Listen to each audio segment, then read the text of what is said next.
afternoon, everyone. Today, now we have a very interesting writer, rather than just an interesting book. He is a civil engineer, and he is a professor at Duke University. His name is Henry Petroski, and he's not just an engineer, but he's also very obsessed with innovations and inventions. He wrote many books about innovations, like the evolution of useful things in 1994, Invention by Design in 1996, and in 2007, about technology and culture, he used the toothpick.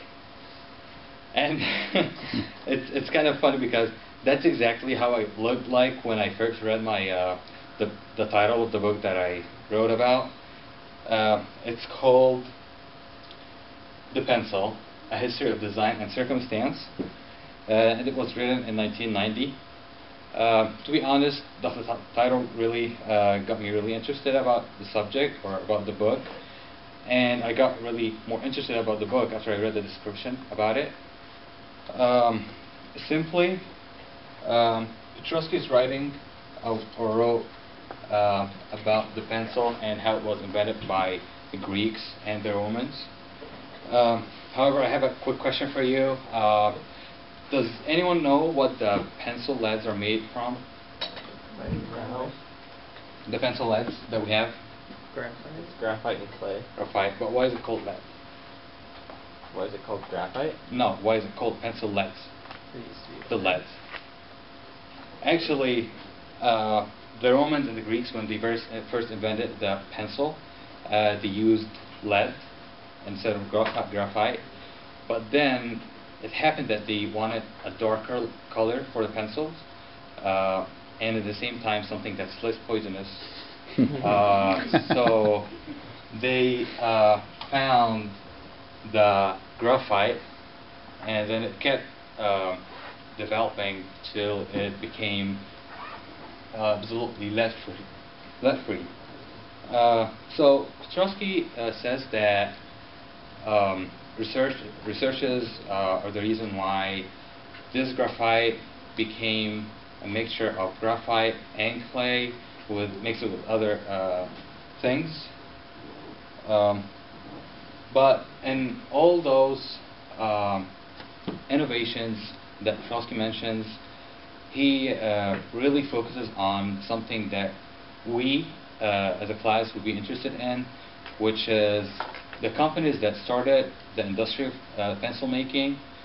After a while, they fell apart and they were replaced by other companies that had new technologies, either in the quality of the pencils, the production process, or maybe both. This was just an overview in the book.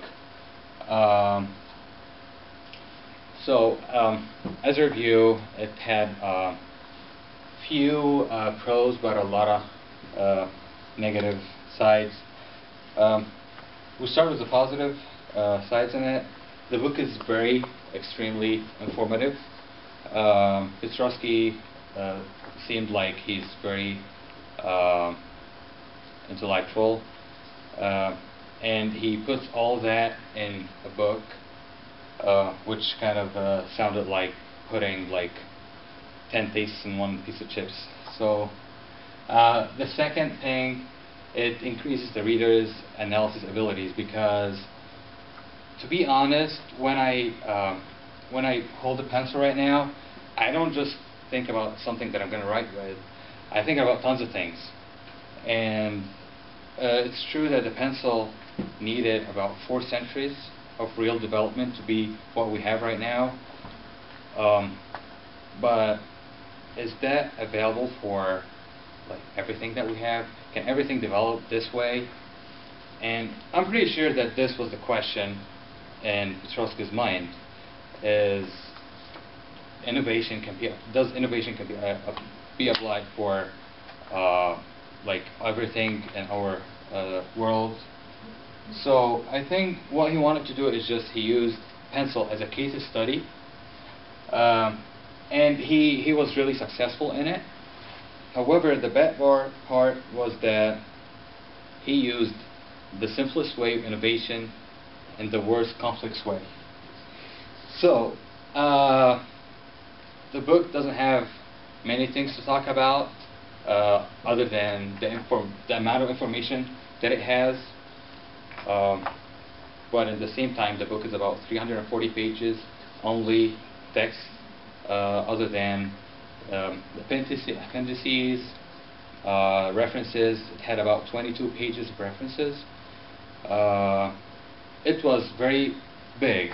However, if we took out the redundancy, the useless parts, and the completely out of points paragraphs with some really boring chapters, we can end up with like 90 or 10 or 100 pages of really what we need.